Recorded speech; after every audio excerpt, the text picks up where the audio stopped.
Thank you for coming today. My name is Kevin Harbour.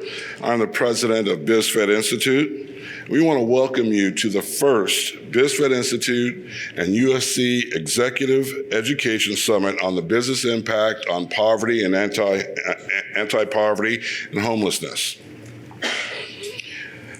BFI, or BizFed Institute, is a 501c3 nonprofit organization dedicated to convening leaders across sectors to find solutions to issues affecting our regional economy and quality of life. The BizFed Institute is the sister of BizFed, better known as the LA County Business Federation, and they are an organized collective of over 225 business associations that represent over 410,000 businesses, 130 premier companies, and public agencies throughout the greater Los Angeles region. The Institute develops actionable next steps, and BizFed mobilizes around those steps to accomplish solutions. BizFed Institute is also the primary convener of the Los Angeles-Orange County Regional Broadband Consortia, a collaborative that's established multiple programs, including the charitable Equip LA for PPE donations for the last couple of years, and the Southern California Vote Safe outreach. We could not have produced this event without our sponsors. I want to give a shout out to them. Their logos were at the door when you walked in. But I really want to give a shout out to National Core, National Community Renaissance. BYD built your dreams. We got Frank Gerardo in the house. Hey, Frank. Budget Watchdogs, Los Angeles Community College District, and a special thanks to Supervisors Catherine Barger and Supervisor Hilda Solis for their generous contribution to make today possible.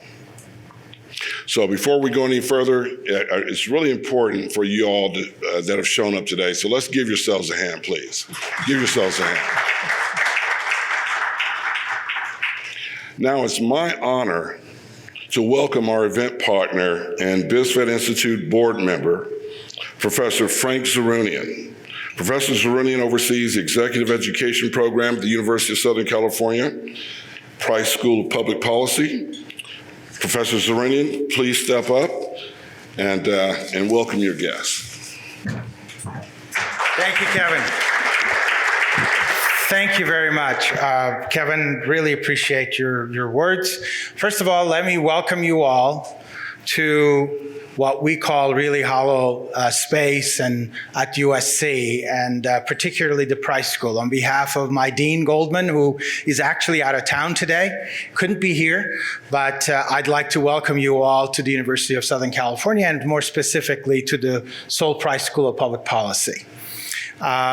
This venue is great for us. It's right across from our school, so we're able to come and get together and do various programs. So I'm delighted to see all of you here. We have about 100 registered. Also, we have about 150 of you registered for this, and about 100 of you registered online, actually virtually, as we're streaming this live. And we have our team there, great team of communication team that are filming us today. I'm always appreciative of our team that do a very, very good job. I'm particularly pleased to see a couple of my graduate students here. I won't embarrass them, but it's really a pleasure to have them. They're the best and the brightest. I really hope that you engage them, and they're currently in my class. So we had class last night, and we had a good time doing a case study. So it's all good. It'll be a pleasure to welcome, of course, our panelists in a while, but I simply wanted to say thank you for all of you and for coming. And I know more people will trickle in, but I think that's about what I have to do now. And then go right into the introduction of our two experts who will be presenting to us a poll that actually, a flash poll that BizFed's communication folks have put together, which is really, really wonderful. They are colleagues of mine on the board of the BizFed Institute, so it's good to see them in person here at USC in particular. Two really great experts in what they do, two consultants, one in the political world and one in the C-suites world. So it gives me great pleasure, of course, to invite Matt and Ruth here so that they can share the results of this poll. By the way, we're not reading bios to you all day long because all the bios are available. If you scan what you have on your tables, you will be able to see the bios of everyone. We just want to be productive and move on. So thank you very much. Matt and Ruth, your turn. Thank you, Frank, for that kind introduction, and thank you for not reading Ruth or my bios. The goal is to keep the audience engaged, not put them to sleep. So, wait a minute, speak for yourself.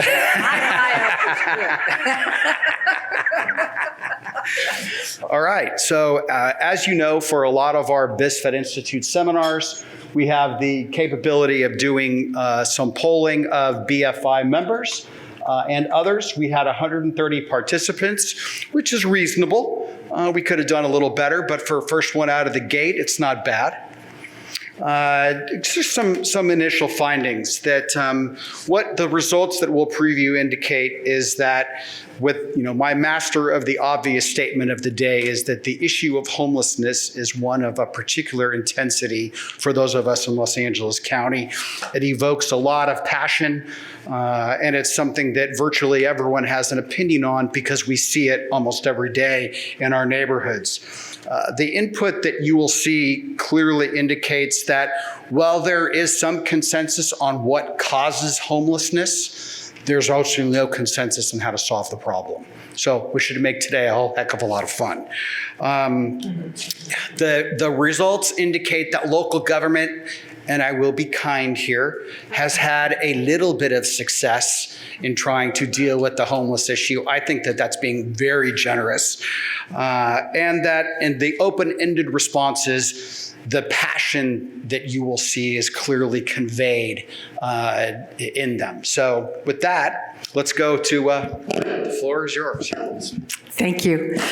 Before we go to this next slide, I just wanted to give a shout out to the employers group. I've definitely been involved in a lot of flash polls before, but only the results, and never been able to really get involved in the input. And we had some really amazing people contributing to this: Mark Wilbur, Bill Stevens, and Veretta Yancey. So I wanted to give a shout out to them first because a lot of thought and effort went into this poll. And so thank you all so very, very much for that. So let's go on to slide number 3 here. And what we're looking at is something that we all kind of know in the back of our heads, and that is that 65% of people say that homelessness is out of control. And if we add that in to the percentage of people who say that it won't be solved, that means that 77% of our respondents are saying that this problem is out of control and won't ever be solved, which is kind of sad. So hopefully all of us here today can change that perception and that reality. So next we talk about homelessness is clearly a top of mind concern. 96% rate homelessness and its root causes as a critical issue, and 12% rank it as the most important issue. What is important here, and I can tell you that from survey research that I've done for for-profit clients, homelessness typically ranks as the most important issue, higher than even crime, even during a time when COVID was raging through LA. So the business community results that we did on the BFI Flash poll reflect that. 71% say that it is among the most critical issues, something that we need to be constantly aware of, and politicians need to be aware of as well. So now you're on this slide. Thank you, Matt. The respondents are saying another thing that I think we all know in our hearts and in our heads, and that is that there are many issues that are contributing to homelessness that have nothing to do with choice. Mental health issues, 65%. Drug addiction, 45%. Medical issues, 29%. And only 9% say it's a personal choice. And this is sort of interesting because we are a business organization, and less than 5% say that it includes workforce skills or training or living wage jobs, which is something else we'll explore today on our panels. But I found that really interesting that there is a perception that training skills and jobs are really going to contribute to this issue being resolved. And less than 5% say that it's the root cause of the problem. So let's see how things go today and see if that is going to play into some of the things that the panel comes up with. I will take a point of personal privilege and say that 4% said that, or at least someone in that 4% said that capitalism is a root cause of homelessness. Democratic Socialists of America are with us today. So good news on that front. So let's move to the next slide. So the next slide, respondents agree that businesses should address homelessness, but again, there is no consensus on what that means. 50% talk about the importance of public-private partnerships. Say that 3 times fast. Only 38%, well actually only 38% or almost 40% suggest that leaving it to individual businesses to do what they feel appropriate is a good solution.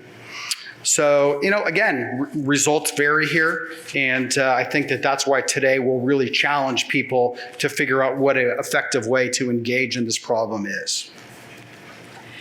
I think this next slide is really important because all of us are here today not only to hear about this situation and its root causes, but also what can be done and what we can do to solve this situation.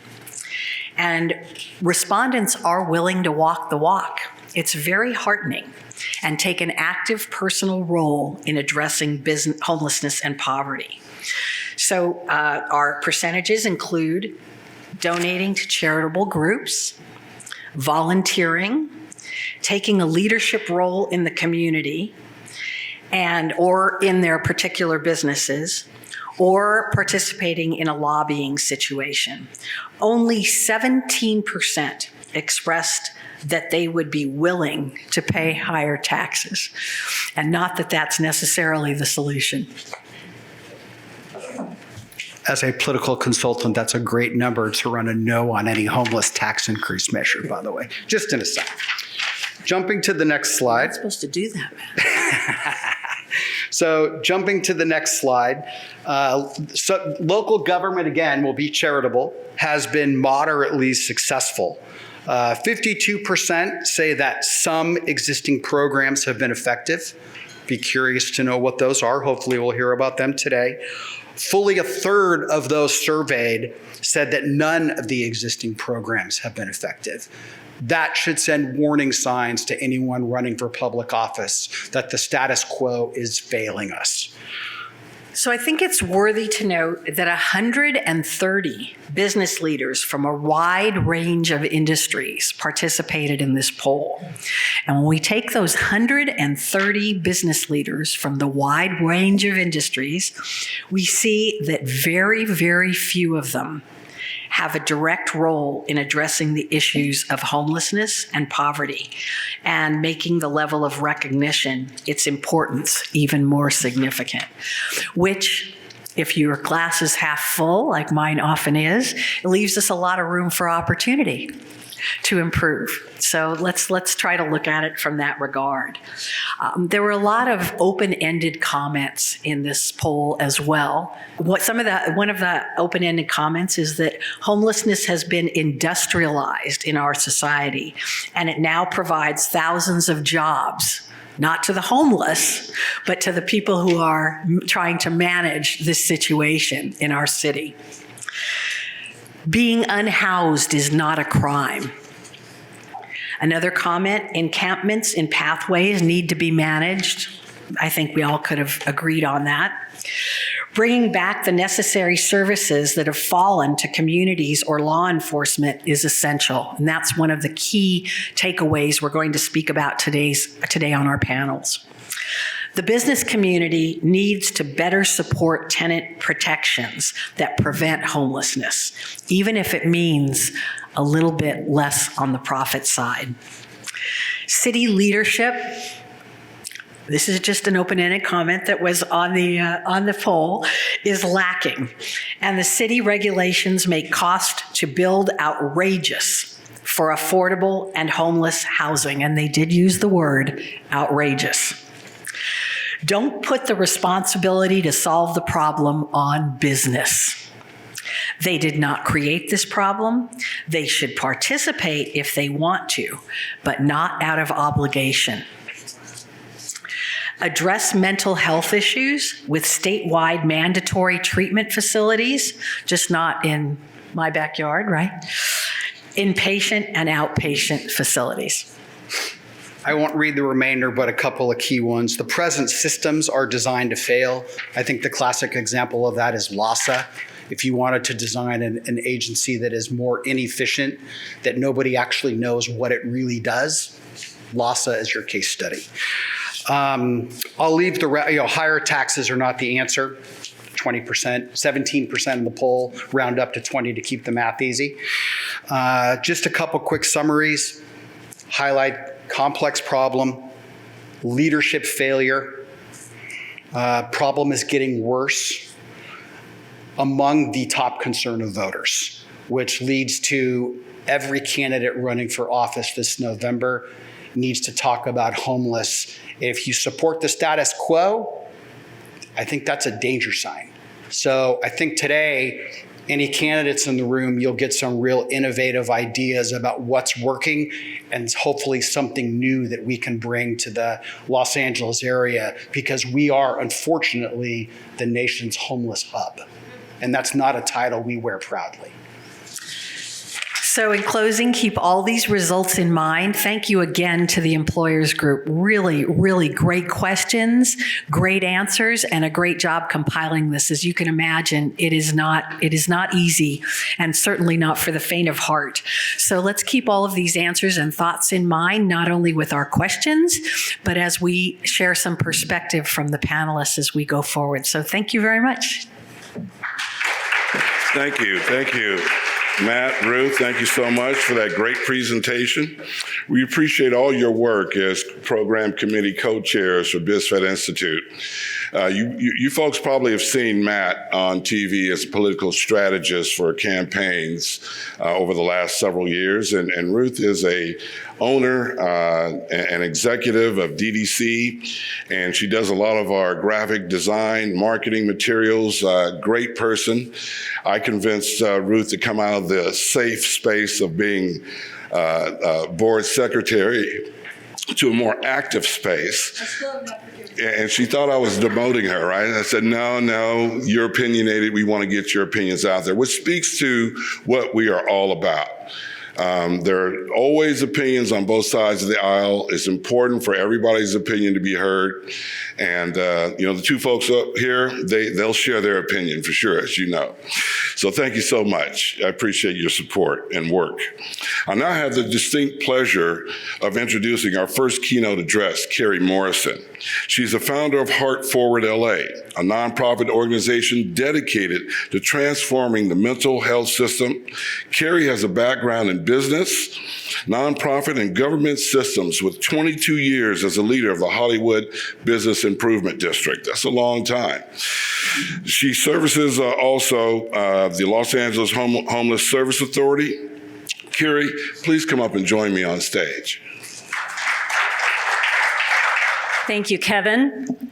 Hello, everybody, and everybody at home, virtual. Kind of strange to come to a conference and actually put shoes on. How many of you have been on a Zoom for these conferences and you've got your Uggs or maybe just your slippers? So yeah, we all can. All right. Trying to fit back into the shoes, but it's actually a good feeling. Hey, I have no slides today. I decided that they only gave me 10 minutes to try to condense something I'm super passionate about, so I have a prop.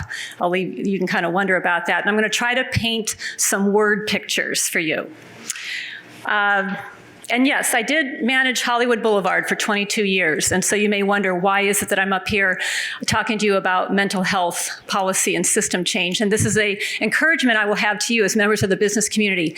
Don't think that this can't be your lane, because based on what you saw with these slides, we all have to educate ourselves about what is going on. So imagine you work in a city where on your way to lunch at the trendy restaurant that just opened in the new boutique hotel, along the way you see a guy, a poor soul, huddled in the doorway, wearing rags, missing a shoe. And your heart is heavy, and you think, I can't do anything to help this person. I have nowhere, who would I call? Other than the police, which I don't want to do. So imagine you're actually in charge of this business district, and you could call the mayor, you could call the paramedics, you could call an outreach worker, but you know that there is no one to come, there is nowhere to take this person, there is nowhere for this person to go. How many of you have experienced that situation? And how many of you actually know that you could call someone to help that person? Okay, well, I'm glad a few of you do. Let me know what that source is. This was my story. I arrived in Hollywood in 1996, just as the Renaissance was beginning to, take shape and bring back that community.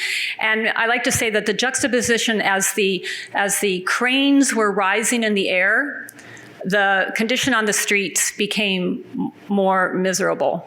And I couldn't understand why it was. This wasn't just a homelessness issue. This was something else happening on the streets of Hollywood. So we started around 2008, 2009, doing a deeper dive. And in particular, in 2013, in Hollywood, we identified the 14 most vulnerable people, the 14 people most likely to die on the streets of Hollywood if there was not some kind of intervention. And I didn't do the heavy lifting on this. I mostly took notes as we were talking about how to help these people and how impossible it was, and how if they were picked up and taken to the hospital, to the ER, that 2 hours later they might emerge again with their hospital bracelet and absolutely no treatment had occurred. So that was the Hollywood top 14. It opened my eyes to a lot of dysfunction in our mental health system. So now let me tell you the story of another city. Imagine you were given a study fellowship by a very progressive foundation in Los Angeles that said, we will give you 2 years to look at a better way to do this. Go anywhere you want. We'll support you taking mini sabbaticals from your job. And you show up in this other city. It is a beautiful, bustling city. It's a city about the size of San Bernardino, 230,000 people. So it's not a small city. And what do you notice about this city? Well, first of all, there's no raggy people huddled in doorways barefoot anywhere in this city. And another thing that you notice about this city is that there is like a sense of kind of kindness and embracing for people with mental illness. This is a city that the World Health Organization has declared as the global best practice, the best place on planet Earth for you to live if you are living with a mental health diagnosis. So what does that look like, and how did that happen? In this particular city, similar to what many governments across the world did in the 1970s, 80s, as we closed down our state hospital systems, our institutions, our asylums that were horrible places to be. This city actually built a community system of care to integrate people with mental illness into community life, to actually consider them to be full citizens in community life. That did not happen in the United States. So what does that look like in the city beyond not seeing people huddled in doorways? Well, first of all, in this city, again, about the size of San Bernardino, in their central hospital, there are 6 psych beds in their psych ward. 6 for a city of 230,000 people. They're not necessarily full. And it's in an unlocked ward, and they do not use restraints. because they abide by the UN Declaration of Human Rights that restraints are a form of torture. In addition, in the city, they have divided the city, and tell me, how this makes so much sense, into 4 quadrants, and each quadrant has a community mental health center. It's not a clinic, it's a mental health center. Accessible 24/7, high sense of hospitality as you walk in, doesn't have that kind of clinical feel. And in each of those mental health centers, there's 6 additional emergency beds. So 30 beds for this entire city. Now, how does this work in terms of the people who are involved? If you find yourself in a crisis and you end up in the central hospital, guess who comes to visit you? The psychiatrist who's associated with your community mental health center. They come, they see you, they figure out how do we get you home as quickly as possible, because ending up in the hospital is considered a failure of the system. If there is a mental health crisis in your home, in your workplace, in the town square, the last people you would call is law enforcement. A team associated with the mental health center, maybe even people with lived experience, will come help and de-escalate the situation. But it is not just these kind of structural, infrastructural elements that make this system so remarkable. It is a human kindness ethos that I know we are all capable of, but our system precludes this. What does that look like? It is a sense of radical hospitality in every element of where you might encounter the different services that you would encounter. Radical hospitality is a sense of what I like to call a horizontal relationship between people. So in an American system, as I've mentioned, if you walk into the mental health clinic on Vine Street next to Office Depot in Hollywood, you are encountered by 2 armed guards right off the bat who will search your backpack. And if you get through that and your heart rate hasn't already gone up to 130, you walk up to bulletproof glass to either make an appointment or just to see someone. Not a good example of radical hospitality. In this human kindness-centered system, people are not seen as a diagnosis. They're seen as a person who has a life story, who has family, and most importantly, who has aspirations. So the staff at the Community Mental Health Center work very hard to understand who you are, where did you go to school, where is your mother, but most importantly, what do you want to do in your life, and how are we going to help you get to that place? So, in America, you know that you hear tragic stories of people sending their kids to college. They have a psychotic break freshman year, and there's a sense that every dream that that person had for their life has been dashed, because the chances that you're going to be able to receive a sustained level of care that would put you on a recovery path is exceedingly slim, no matter your economic circumstances, right?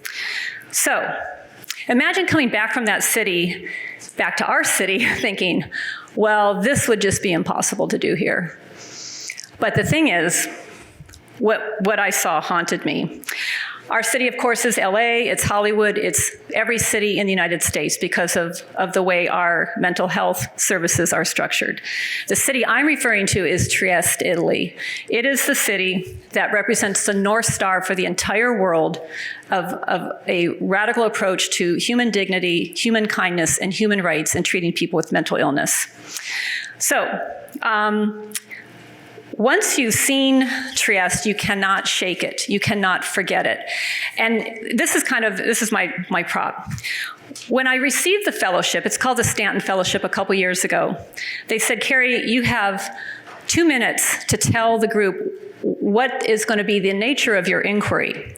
And I said, well, this is what I came up with. I stopped at Staples on the way to the presentation. I said, over the next 2 years, I know that there is a human being inside this rubber band ball, but this represents all of the rules and structures and impediments and HIPAA and risk management and liability and rules and more rules that we have piled on the ability to take care of and care for people with mental illness in our community. What I found, that was what I presented, is that where I went to Trieste, all of these rubber bands, that's exactly what they avoid putting on the person. It's the person first who they focus on. No matter what it takes, whatever discretion the staff needs to operate is what they are allowed to do. I'm kind of excited to tell you that in this room today, we have a friend here visiting from Trieste. It's completely serendipitous that this happened. Dr. Roberto Mazzina is here. Just wave, Roberto. Ciao. Buongiorno. He is here this week at the behest of the LA Sheriff's Foundation. I think some of you know that I've taken a couple delegations back to Italy to witness the system. And the LA Sheriff's Department Mental Evaluation Unit has really been inspired by the radical hospitality posture of how people are treated, the human kindness that they are treated with in Trieste. So Dr. Mazzina is here this week doing some training with the LA Sheriff's Department. And I think we are going to have a speaker from LA Sheriff's Department on one of the panels. So the last thing I want to lead you with, because they only gave me 10 minutes, and you know I could talk all day, but we'll just make this like an amuse-bouche. 3 things for you to walk away with today. Someone already said it. Do not accept the status quo. We may not be Italy, but we are human beings, and we know how to treat other people. Keep asking questions. Why is our system so complicated? It is enormously complicated. The way mental health funding is done in America, we really don't have a system, to be perfectly honest. I will assert that we don't have a system. And finally, and this was also alluded to, as we move into this election season where this issue is front and center, the notion that housing first is the solution to our homelessness tragedy is not the sole solution. Probably for 80% of the population, housing first makes sense. Get them into an apartment, get them back into an independent living situation. But for about 20% of the population experiencing homelessness, there is a desperate need for sustained and appropriate mental health and substance use treatment. Keep the pressure on our elected officials, particularly the county, that this is where the solutions lie. Housing alone is not going to solve our crisis. Thank you. So Trieste, Italy is a city of 200,000 people. Los Angeles is a city of 3.8 million people or more. Mm-hmm. Talk about scalability and costs, which is always, I used to work with engineers, and they said with enough thrust, you can make a refrigerator fly. So great question. We have actually worked on a proposal it's sitting with the state of California right now to do a pilot in a similar catchment area size, so 240,000 people. The key element of a pilot, and this does need to happen to show that our whole systemic way of how we pay for mental health care needs to change in America, is that the Trieste system is predicated upon a per capita budget. So they have a budget for the city's mental health system, and you support that person in any way possible. Things that are not traditional mental health, what we would consider mental health supports, because the last thing you want to do is have them end up in the hospital or end up in an emergency bed, because you know why? That's expensive. So people are housed, if they need family therapy, if there needs to be any kind of, they need a job. It's one of the things I failed to mention, the notion that people have a right to a sense of purpose and a sense of vocation. Those kind of supports we imagine could be built into a pilot to show that if you set aside the Medicaid fee-for-service clinical billing model, where you are only paid for your 15-minute increments of an appointment and dispensing pills, and you actually could maybe help that person get their bus pass, because that's what they actually need to maybe go see their mother, which would actually provide more stability than waiting for another 2 weeks for a 15-minute therapy appointment. So we have, as a group, created a pilot proposal that would show a radical approach to payment reform with community supports, and I think we need to try this in America to show our Medicaid system is not serving people well. In an earlier presentation, I heard you talk about the importance of group homes specifically for those who are mentally ill and the cost per diem or whatever. Maybe you could address that a little bit and what the challenge is right now. Yeah, I'm so glad you brought that up. So in the housing continuum that we tend to talk about with LAHSA and others, we are limited to the kind of housing that HUD would subsidize or pay for. And I would argue that there is a level of acuity or a level of need that people with serious mental illness require in terms of living support that is much higher than giving them in an apartment to a permanent supportive housing unit where you're expected to buy your food, cook your food, do your laundry. What are these congregate living facilities? They're technically called adult residential facilities or board and care homes. Board and care homes are evaporating at an alarming rate in the state of California. The state is beginning to see this crisis. They are congregate living communities, 2 people to a room, 3 meals a day provided, medication management, and laundry. But the daily rate for a board and care home is $35 a day to provide all of those human needs. That's why they are closing. Finally, the LA City Housing Department issued a study just a couple weeks ago, and we've been waiting for this data because until you have this data, you don't know how quickly these homes are evaporating. LA County has lost 1,200 beds since 2016 of board and care homes closing down. LA City in 1 year lost 369.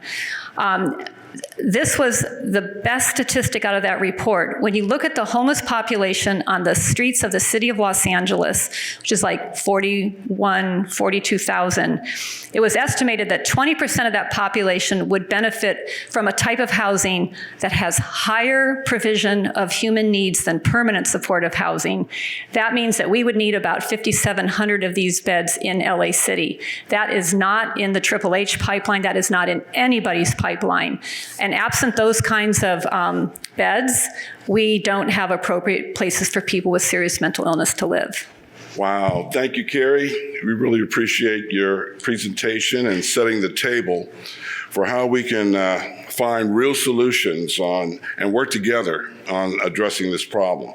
Before we go any further, I'd like to recognize a few dignitaries in the room. We have Los Angeles mayoral candidate Mel Wilson here. Mel, stand up and be recognized. And I believe Dulce Vasquez was here. She might have stepped out for a minute. Oh, Tracy, stand up and be recognized. And Dulce Vasquez is also running for Council District 9 seat. So thank you all again for attending. Thank you for joining us today. Now, I'd like to introduce our second keynote speaker, Elizabeth Eastland, and her organization, Rainbow Services, which provides services to those impacted by domestic violence.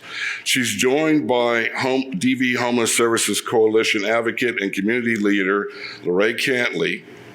Elizabeth, Lorraine, come on up and join me.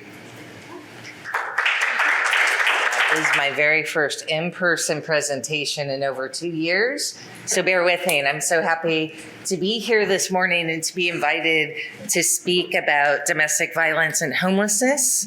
I'm Elizabeth Eastland. I'm the executive director of Rainbow Services. We provide shelter and support services to anyone impacted by domestic violence, helping them to move beyond trauma and towards safety and stability. We are leaders in the field focused on the intersection of domestic violence and homelessness. And I'm joined by Lorraine Cantley, one of the domestic violence homeless service advocates. And we'll be hearing from Lorraine in a few minutes once I get through my presentation and telling you why we need to care about domestic violence and the survivors who are experiencing homelessness and housing instability. We know that housing insecurity and domestic violence are intrinsically linked. You can't really separate them out. And so our domestic violence field was focused on addressing immediate crisis, providing safety from people fleeing dangerous situations. But what we've seen over the past decade and a half or so is that people who are coming to us saying, hey, my violence was about 6 months ago, but I can't find a place to stay. And beyond emergency shelter and transitional housing that we're implementing, we can't find places for people to go. So I will talk about DV housing first in a second, but I'll give you a little history of where we're at. In 2009, when the HERTH Act was implemented and we started talking about coordinated entry, I was there at some of the first LAHSA conversations saying, what about survivors? We don't enter them into HMIS. How are we going to do this? And I got a lot of yeah, we'll get there. We'll bring the community together. It took 6 years for them to bring us together. Category 4 of HUD's definition of homelessness is people who are fleeing or attempting to flee domestic violence situations. Our federal government gets it, but here on the community level, so much confusion. Victim service providers, so victim service organizations like Rainbow, we're not allowed to enter identifying information into HMIS. This is taken to a whole nother level to where people interpret that as we can't enter any information about any survivor into HMIS. And the information in HMIS is what is used to fund our systems, right? Survivors aren't in there. They're an invisible population. And we talk about mental health or substance use as being the main drivers of homelessness. I'm sorry, those are the main people we see on our streets. So that's the public's perception of the core root causes of homelessness. But in LA in 2020, 39% of adults experiencing homelessness had experienced domestic violence. 39%. You take mental health, substance use, and veterans all together, it doesn't add up to 39%. And we know survivors are represented in all those groups too.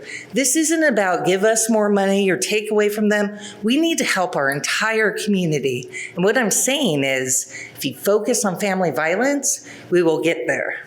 So addressing root causes, if you address childhood trauma, we might be able to address homelessness, right? 20 years ago, I left my job at Skid Row Housing Trust as their very first director of residential services when they were trying to put support into their permanent supportive housing programs. I remember thinking there's got to be a different way. People who are living in Skid Row have lost their hope, right? They've been so beaten down by life, by the system, by what we're requiring of them, that they no longer have hope. And I kept thinking, God, there's got to be a different way. And the different way is addressing childhood trauma. Every single person I worked with on Skid Row told me heartbreaking stories of what it was like when they were growing up, or as adults being engaged in environmental violence or violence at home. We've got to do it differently. Trauma-informed care is how we approach our work. We believe that survivors are experts in their own lives. We are here to help them. Trauma-informed care is a shift from asking, what's wrong with you, to what happened to you, and what can we do to support your efforts and change. So one of the solutions we found in the DV field is domestic violence housing first. Because we have widely been left out of funding through coordinated entry, we created our own model. And we got the state of California, and California was the very first state to use Victims of Crime Act funding from the federal government to implement domestic violence housing first. And the main components of this is flexible funding.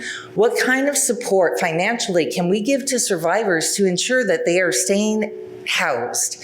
And in 2019, we did an evaluation of almost 1,000 survivors throughout the state of California, because there's 63 organizations doing this, not HUD funding, California Office of Emergency Services funding.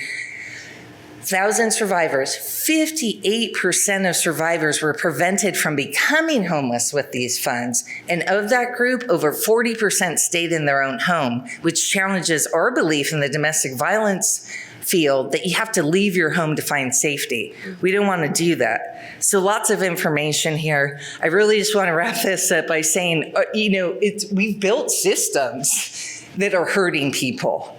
The way in which we have to jump through so many hoops just to provide a little bit of help to someone is unacceptable. We have to do better. And finally, I want to share a little bit about our DV Homeless Services Coalition, because while that discrepancy between the HUD category and what's happening in the communities is horrible, we've done so much great work in this city because of the DV Homeless Services Coalition. We got 8 DV regional coordinators funded, one for every spa through Measure H money. Rainbow was just awarded nearly a $1 million rapid rehousing grant through our DV bonus. So things are happening. We are moving in the right direction, but we need affordable housing. We've been so amazing with our advocacy and bringing money into our system, but we don't have anywhere to put people. And it doesn't matter how long we support them, 24 months, 36 months, the people we support are super poor. And once people are in poverty, it's hard to bring them out. One of the things we've learned at the coalition is we must center survivors' voices. We must include, I have a platform, right? I'm an executive director. I'm a white appearing woman. I'm educated. I get invited to these things. But really, we want to center survivors' voices because they are the experts in their own lives and they can really help us to figure out these issues. So this is what it looks like to center the voice of lived experience. Lorraine? Change the default. I've been made new, and there's nothing you could do about it. I'm living proof of how the truth will bring the change about you. Rearrange your thinking. When love starts to sink in, it takes away the heartache and the pain. Let's get deeper. Replace it with forgiveness. Man, I hope I get this. Realign my purpose and see a whole new vision. When you rearrange your thinking and love starts to sink in, it takes away the heartache and the pain. Let's get deeper. Replace it with forgiveness. Man, I hope y'all get this. Realign my purpose, see a whole new vision. Maybe start my own business. Living is so relentless when you knowing what your worth is and you see the tables turning. I'm not here to shuck and jive. I am an edutainer, and I'm very grateful for Elizabeth seeing the great talent, the skills, and the gifts that I come with as purposeful and meaningful. And so when we think about this shift, when we think about what we've seen in the stats, mental illness being the top priority, we thought about the lowest one, which thought about capitalism and racism. But when you think about the oppressive structures that leads to mental illness, then we address the root causes. So I'm begging for change. I'm begging that we would all center ourselves in ways of thinking and being with one another where we see homelessness as a relational problem. Who did you bring here? How many people do you know that you can call on right now that you could allow for their skills, gifts, and talents to be leveraged so that their lives are purposeful? If you need help doing that, I have a team of facilitators who are supporting those in the field of nonprofits, those in the field of human services, to be able to align their goals, their tasks, their mission, their vision with inserting and infusing people with lived experience of the inequities to be a part of the solution. What we know is that the pandemic revealed that we need each other. What we know is that the masses of people who are experiencing homelessness and are deep rooted in the historical facts of how poverty came to be, which was a strategic plan, is that those people are whole and complete. But what's the matter is the systems have been set up to where people aren't able to fail. We have designed systems that look to exclude folks as much as possible. From intake forms, to resumes, to who gets invited to the room. We have an extractive economy.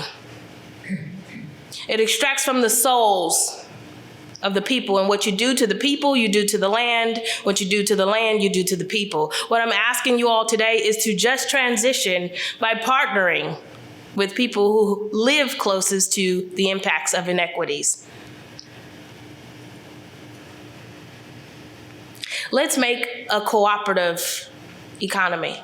Let's make the opportunities for funding streams to meet the needs based on people being resilient in their communities. People have trusted relationships that they would rather talk to when they need help, opposed to them going into a facility where there's them being met by security guards, bulletproof windows, and having to tell all of their business just for them to get a piece of paper and get a number and wait for approximately 6 more months before we can actually serve you. That's what was told to me.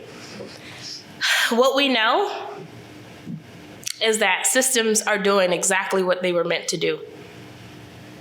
And when we prioritize people over systems, then that's when we begin to learn how to create the shift, the sustainable shift.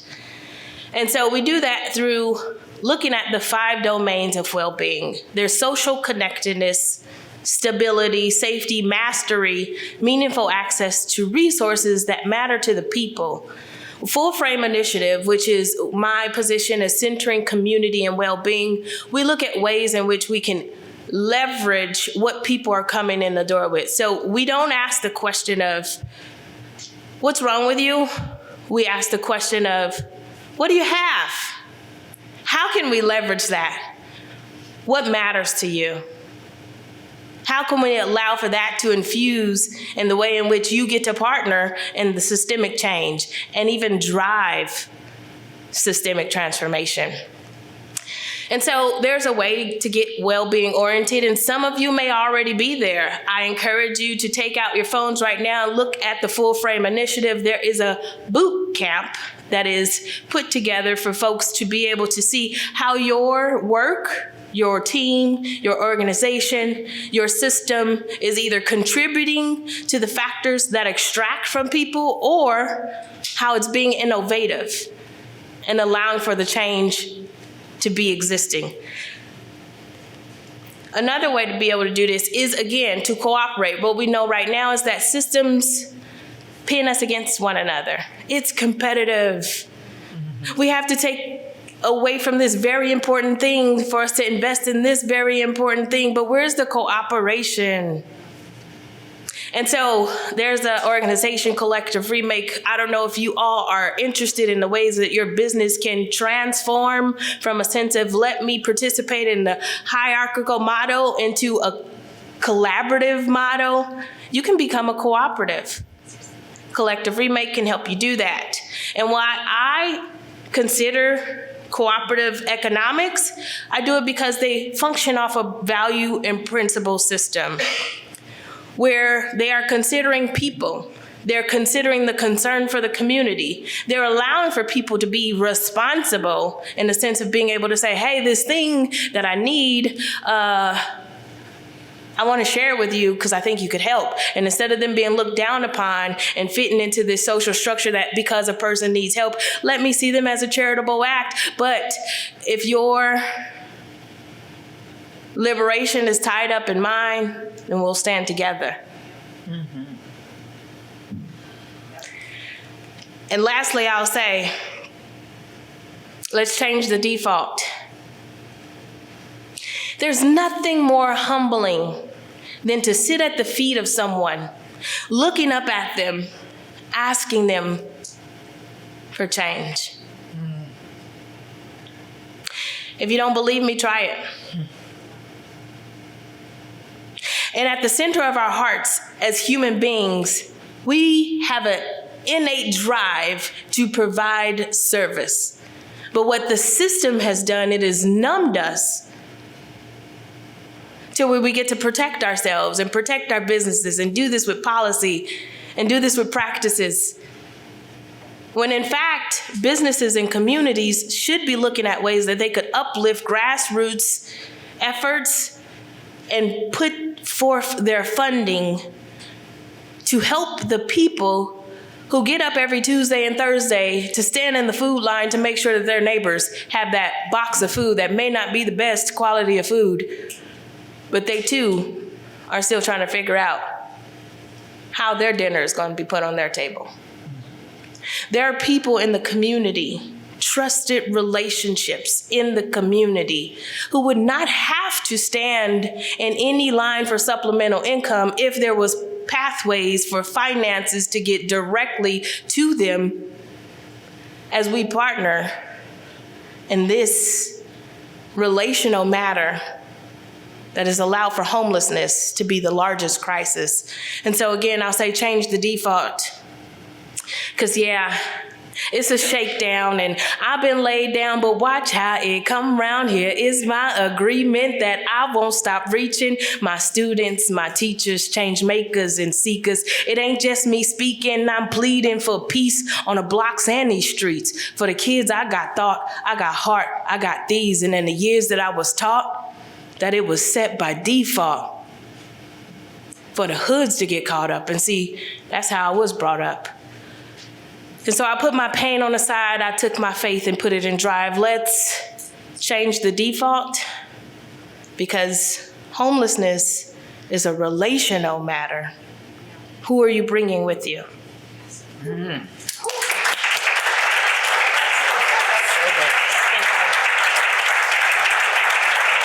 Lorraine, I think we have to do that.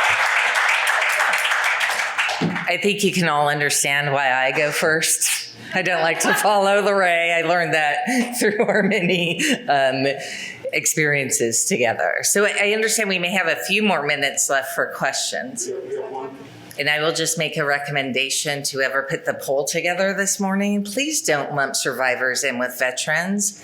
The experience of survivors who are actually homeless or experiencing housing insecurity, way different. So to see that together on that slide was really disheartening to me, but also spoke to how much work we still have to do, right? To ensure that survivors are no longer hidden, to ensure that our communities are working together, because as victim service organizations, we have the data. And we do share some of it with LAHSA, but we could share more. You know, we don't have to share people's names and birthdays. We have tons of data that shows how successful we are in housing people beyond interim housing and housing people beyond emergency shelter and in preventing homelessness. And yet we don't hear about that at these conferences quite often, because survivors who are experiencing homeless and housing insecurity are often hidden. So just please, if anything changes today, change your survey to ensure that we have our own line on there. Thank you so much. Elizabeth, Lorraine, powerful. At business events, we don't often get the pleasure of spoken word that's relevant. So thank you for that. Elizabeth, thank you for your testimony. A lot of food for thought here.